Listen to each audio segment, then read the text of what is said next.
So ह्याच्यासाठी एक आपल्या प्रोसेसमध्ये पण थोडासा चेंज होतोय. जे डेव्हलपमेंटची आपली फिक्स प्रोसेस होती की एएसपीएक्सचा कोड अनलाइज करायचा, त्याच्यानंतर बॅकएंड, त्याच्यानंतर फ्रंट एंड डेव्हलप करायचं, युनिट टेस्टिंग कंप्लीट करून टेस्टरसाठी स्क्रीन अवेलेबल करायची आणि त्याच्यानंतर मग जे टेस्टर डिफेक्ट काढतील ते डिफेक्ट फिक्स करून स्क्रीन क्लोज करायची. सो आता आपल्याकडे थोडंसं त्याच्यामध्ये चेंज होतोय डेव्हलपमेंटच्या प्रोसेसमध्ये.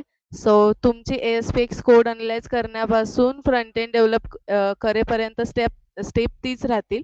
त्याच्यामध्ये काही चेंज नाही होणार आहे. फक्त प्रॉम्प्टमध्ये तुम्हाला काही फाइल्स ॲड करायला लागतील जेणेकरून आपल्याला जो क्यूए ऑटोमेशनसाठी लागणारा कोड आहे तसा कोड जनरेट होईल.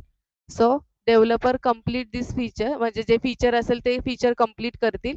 त्याच्यानंतर डेव्हलपर आहे त्याच्यासाठी एक प्लेराईटची स्क्रिप्ट लागते जी आपल्याला ऑटोमेशन रन करताना यूज होते. सो त्याच्यासाठीचा प्रॉम्प्ट आहे तो प्रॉम्प्ट रन करतील. मग त्याच्यातून एक फाईल जनरेट होईल.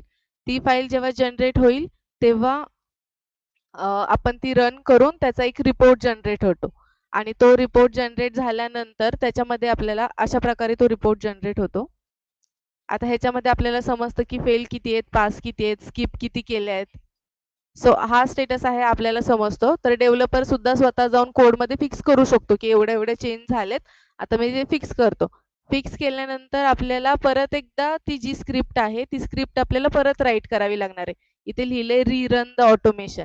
म्हणजे जे काही इश्यू येतील ते इश्यू आपल्याला फिक्स करून परत आपल्याला ती स्क्रिप्ट आहे ती परत आपल्याला ती फाईल जी आहे प्लेराईटची ती आपल्याला परत एकदा क्रिएट करावी लागेल.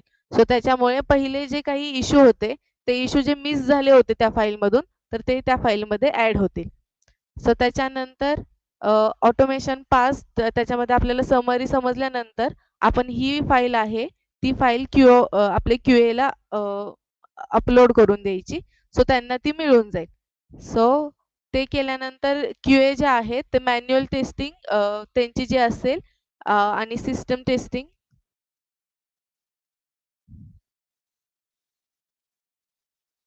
इथे चुकून स्मोक झालं. सिस्टम टेस्टिंग असेल आणि त्यांचे काही बिझनेस व्हॅलिडेशन असतील म्हणजे जे असं असतं की टेस्टरला काही इन्फॉर्मेशन वेगळी माहीत असते जे आपल्या डेव्हलपरला माहीत नसते. सो ते टेस्ट करताना ते काही सिनारिओ तसे वर्क करून चेक करतात की सेव्हवरती सेव्हच्या बटनवरती क्लिक केल्यानंतर ते किती वेळा क्लिक व्हायला पाहिजे, त्याचा व्हॅलिडेशन मेसेज किती वेळा दिसायला पाहिजे. असे काही सिनारिओ जे आहेत ते क्यूए त्यांच्या साईडला हँडल करत असतात. ते आपल्याला माहिती नसतात. सो त्यांचं जे बिझनेस व्हॅलिडेशन आहे ते स्वतः करतील आणि मग त्याच्यानंतर ते आपल्याला एक रिपोर्ट देतील. ज्या रिपोर्टमध्ये काही डिफेक्ट्स असतील किंवा काही मिसिंग झालेल्या फंक्शनॅलिटी असतील तर त्या आपल्याला समजतील. जसं की आपण पहिलं पण करत होतो की आपली स्क्रीन डेव्हलपर टेस्टरकडे जाते आणि त्याच्यानंतर डिफेक्ट फिक्सिंगसाठी ते परत आपल्याकडे येते. सो इथे पण सेम होईल. सो कोडमध्ये फिक्सिंग होईल. त्याच्यानंतर परत एकदा ती प्लेराईटची ऑटोमेशन स्क्रिप्ट आहे ती पुन्हा एकदा जनरेट होईल. त्याच्यानंतर मग आपण तो एक रिपोर्ट आहे तो रिपोर्ट आपल्या जो फायनल रिपोर्ट असेल तो फायनल रिपोर्ट आपण आपल्या क्यूएला असाइन करायचा जेणेकरून त्याच्यामध्ये कोणताही इश्यू नसेल. तर अशी फाईल जेव्हा क्यूएकडे जाईल तेव्हा तो स्मोक टेस्टिंग करू शकतो.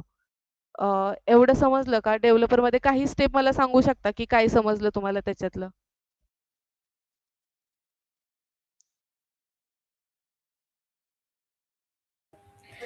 मला एक विचारायचं होतं, आपण क्यूएला जी फाईल भेटणार आहे आपल्याला रिपोर्टची, ती फाईल टेस्टिंगला देणार की आपलं पेज देणार? आपलं पेज सुद्धा अवेलेबल होणार आहे त्यांना टेस्टिंगला आणि ती फाईल सुद्धा आपण द्यायची आहे त्यांना. म्हणजे ते कंपेअर करू शकतात की काही मिसिंग राहिलंय का ह्याच्यामध्ये. आणि ते ज्यावेळेस टेस्टिंग करतील त्यावेळेस ते पण एक रिपोर्ट जनरेट करतील की आपल्याला एक डिफेक्ट देतील फक्त शीटमध्ये?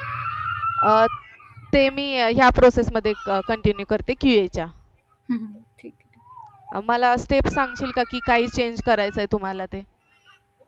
हो, आमची पूर्ण डेव्हलपमेंट कंप्लीट झाली का त्यानंतर आम्हाला एक प्रॉम्प्ट रन करायचं आहे ती Playwright automation script generate करण्यासाठी. ती स्क्रिप्ट जनरेट झाल्यानंतर आम्हाला त्यामधून एक समरी रिपोर्ट मिळणार आहे. म्हणजे त्यामध्ये आमचे किती टेस्ट केसेस पास झाले आणि किती स्किप झालं ते सर्व त्यामध्ये मेन्शन होणार आहे. आणि त्यानंतर ज्या टेस्ट केस आमच्या स्किप झालेलं आहे, एक मिनिट बॅकग्राऊंड.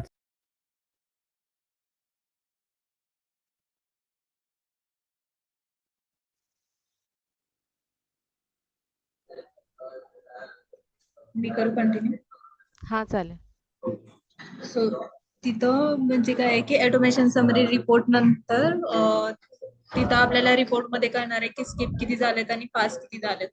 सो त्याच्यामधून ज्या पण आपल्या काही स्किप झाले असतील किंवा काही इश्यू असतील तर आपण तो रिटर्न डबल आपण त्याला करणार, तो ऑटोमॅटिक तो नंतर जनरेट करणार ती स्क्रिप्ट आहे नाही. ती. हां, कोडमध्ये चेक करायचं की कोडमध्ये तो आहे का आणि त्याच्यानंतर मग परत ती रीराईट करायची स्क्रिप्ट. म्हणजे जेणेकरून जो इश्यू राहिला होता, तो इश्यू त्याच्यामध्ये फिक्स होऊन जाईल. ओके. सो त्यानंतर फिफ्थ आहे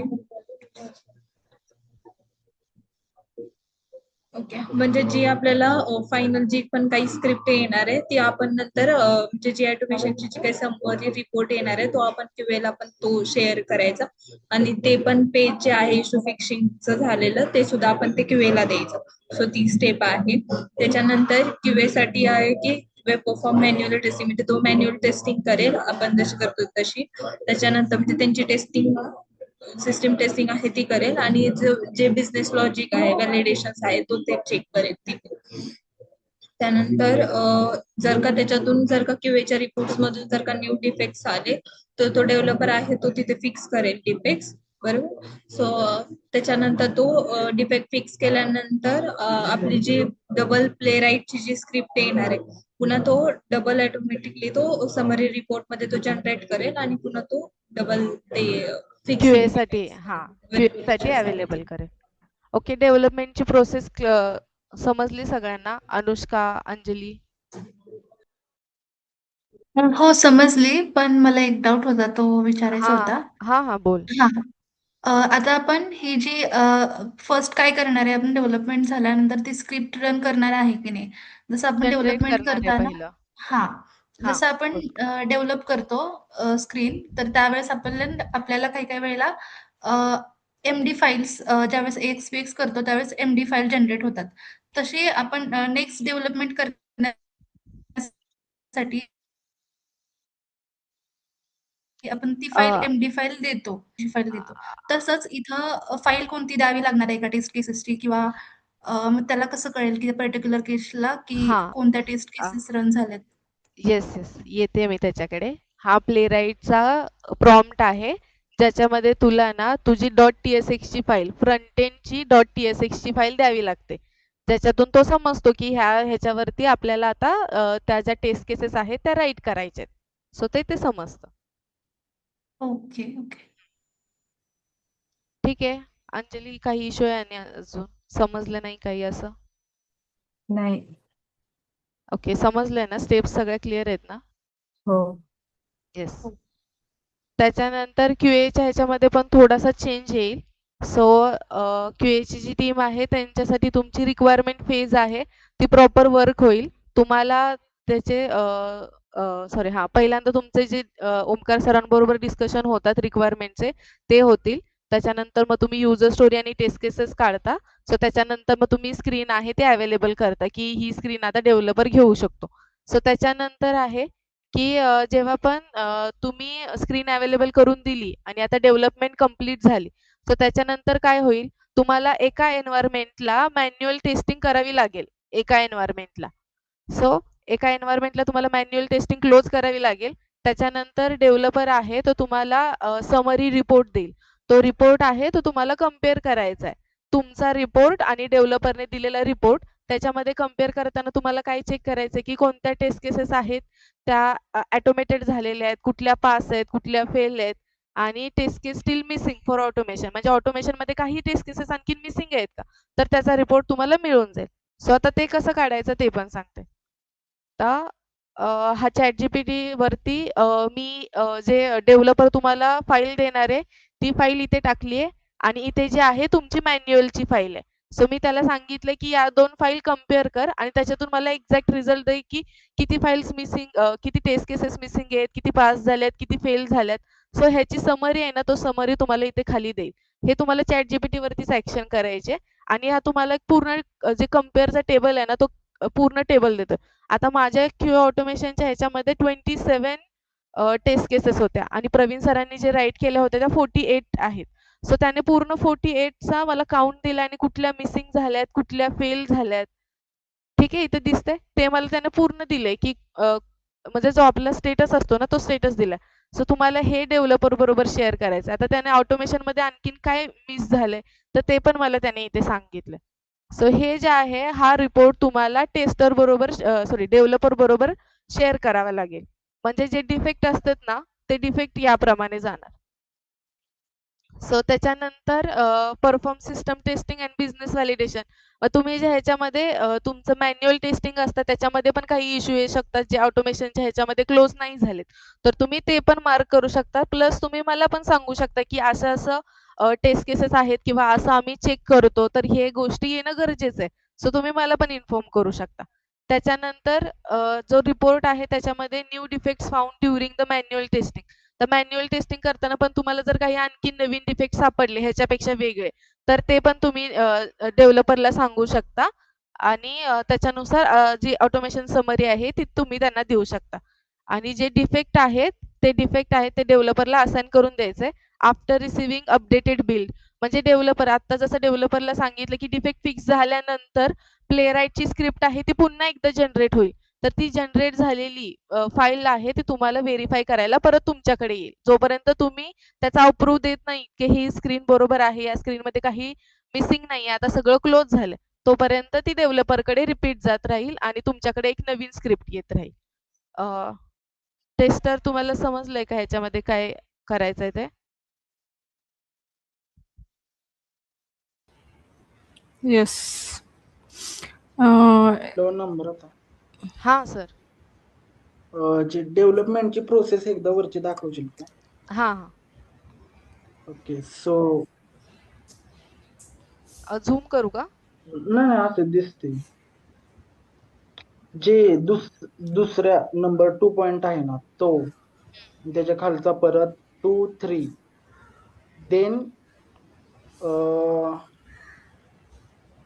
देन 6 7 ते नंतर ना the latest automation summary for share the verification 10 11 okay. तर या स्टेप्स आहेत ना 2 हा. पासून तर ते ते आम्ही करू शकतो का? म्हणजे तुम्ही पण करू शकता, काही इश्यू नाहीये. एक कोड फक्त आपल्याकडे घ्यायचा आहे आणि ते रन पहिल्या करायचं. पहिल्या फेज मध्ये नाही, पहिल्या फेज मध्ये नाही. पहिले आपण ही प्रोसेस सेट करू. हा एकदा ही प्रोसेस सेट झाल्यानंतर ती आपण क्यूए ला पण देणार आहोत. क्यूए साठी भरपूर काही गोष्टी येणार आहेत पण त्या स्टेप वाईज जाणार. आपल्याला फ्युचरमध्ये डेव्हलपर नाही लागणार आहेत, डोंट वरी, टेस्टर लागणार. हा सर, खूप सिम्प्लिफाय स्टेप आहेत. आता आपल्या एकदा डेव्हलपरनी म्हणजे आता कसं आहे तुमच्याकडे लोड येतो ना क्यूए टीमकडे की भरपूर स्क्रीन राहतात.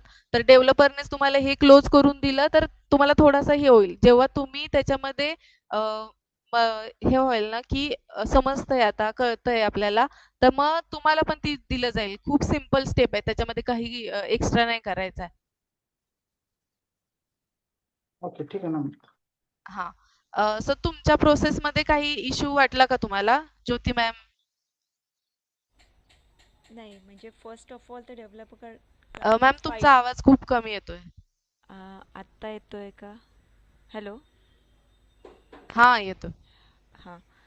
तर फर्स्ट म्हणजे एकाच एन्व्हायरमेंटला जे ॲज आता आपण मॅन्युअल टेस्टिंग करतोय तसं manual testing as it is सुरुवातीला जाणारच आहे आपलं, राईट? हो हो, एका एन्व्हायरमेंटला करावंच लागेल. हां. आणि त्याच वेळेला जेव्हा डेव्हलपरकडनं आपल्याला स्क्रीन अवेलेबल होते टेस्टिंगला हा. तर त्याच्यानंतर जेव्हा आपल्याला डेव्हलपर टेस्टिंगला देतोय स्क्रीन त्याच्यानंतर डेव्हलपर जे स्क्रिप्ट रन करून त्यांच्या साईडला जे काही टेस्टिंग करणार आहे त्याचा रिपोर्ट त्यांनी दिल्यानंतर मग आपला मॅन्युअल टेस्ट केसेस बरोबर कम्पेअर करायचा आहे, करेक्ट? हा. डेव्हलपर तुम्हाला रिपोर्ट तेव्हाच देणार आहे जेव्हा त्याची स्क्रीन डेव्हलप करून कंप्लीट होईल.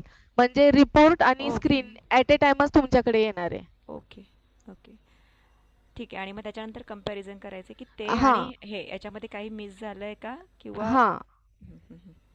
किंवा काही म्हणजे पास झालेत, फेल झाल्यात, जे नाही समजलं डेव्हलपरला, तुमच्या अंडरस्टँडिंग प्रमाणे आणखीन काही ऍड करायचं गरजेचं आहे. सो अशा काही गोष्टी आहेत ते रिपोर्ट जाईल, त्यांना डिफेक्ट जातील. ओके. आणि मग ज्यावेळेस ज्या एन्व्हायरमेंटला मॅन्युअल टेस्टिंग करतोय आणि डेव्हलपरचं जे तो करणार आहे एन्व्हायरमेंट, दोघं सेम पाहिजे की वेगळे असतील तरी चालतील, की नाही नाही, वेगळेच दोन पाहिजे? दोन वेगळे पाहिजेत. ओके, वेगळे पाहिजे. हा. ऐक ना नम्रता, तर त्याच्यामध्ये जर का एन्व्हायरमेंट आपण पहिले मॅन्युअल टेस्टिंग करणार दुसऱ्या एन्व्हायरमेंटवर असणार ना, आणि आपण दुसरं कोणतं तरी एक एन्व्हायरमेंट असेल ते जर का आपण घेतलं तर ते कव्हर अप होणार का त्याच्यामध्ये दुसऱ्या एन्व्हायरमेंट? हा, दुसरं पूर्ण एन्व्हायरमेंट कव्हर होणार ना त्याच्यामध्ये. हा, मग त्याच्यामध्ये ते डिफरन्स येणार ना की पहिलं एन्व्हायरमेंट आणि दुसरं एन्व्हायरमेंट कम्पेअर करताना काही टेस्ट केसेस फेल जातील ना टेस्ट केसेस एन्व्हायरमेंट वाईज असेल तर? हा, एन्व्हायरमेंट वाईज असेल तर हा इश्यू येऊ शकतो. तर त्याच्यावरती माझी R&D चालू आहे की एन्व्हायरमेंट वाईज असेल काही तर ते प्लेराईटची स्क्रिप्ट असेल ना त्याच्यामध्येच ते येईल की बरोबर. कोडमध्ये जसं आपण राईट करतो ना की या एन्व्हायरमेंटला हे असेल तर त्या एन्व्हायरमेंटला ते येईल, असं हे प्लेराईटमध्येच जी स्क्रिप्ट जनरेट होईल ना त्याच्यामध्येच येईल.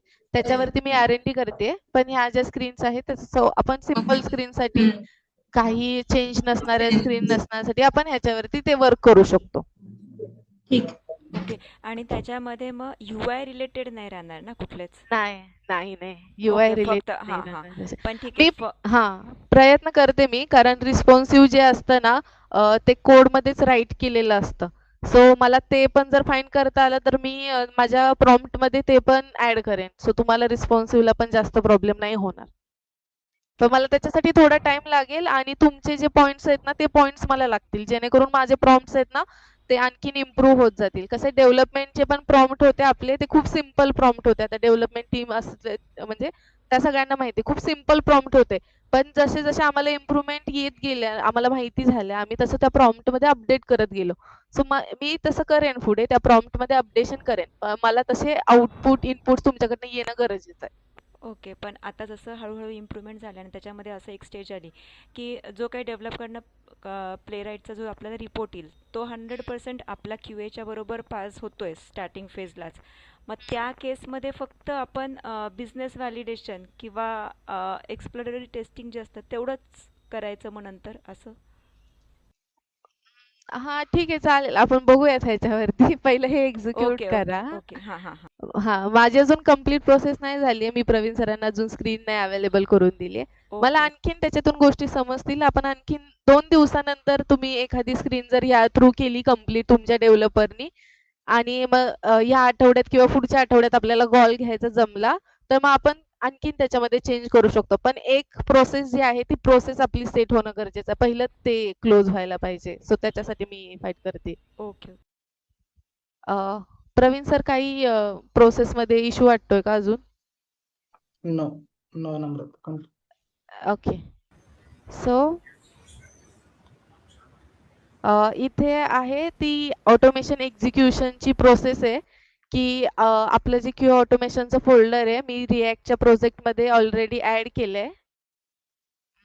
हे जे आहे ते क्यू ऑटोमेशन म्हणून आहे. आपल्या डेव्हलपरला सगळ्यांना मिळालं पण असेल ते आता. सो हे एक वेगळं फोल्डर आहे आणि आपल्यासाठी खूप चांगली गोष्ट आहे की हे क्यू ऑटोमेशन आपण असं बनवलंय की दुसऱ्या कोणत्या पण प्रोडक्टमध्ये आपण फक्त हा फोल्डर टाकला ना तर आपलं ॲज इट इज वर्क होईल. एवढ्या चांगल्या प्रकारे आपण हे बनवलंय. सो ह्याच्यामध्ये आपल्या प्रोजेक्टमध्ये हे आहे, डेव्हलपर टीमला सगळ्यांना मिळालं सुद्धा असेल, ते बघितलं असेल, त्यांनी चेक इन्समध्ये येतं तर सो त्याच्यामध्ये मिळालं असेल. सो त्याच्या काही स्टेप आहेत, त्या स्टेप सांगते. Open the react folder, open the Q automation folder. एक मिनिट, रेकॉर्डिंग स्टॉप करून परत चालू.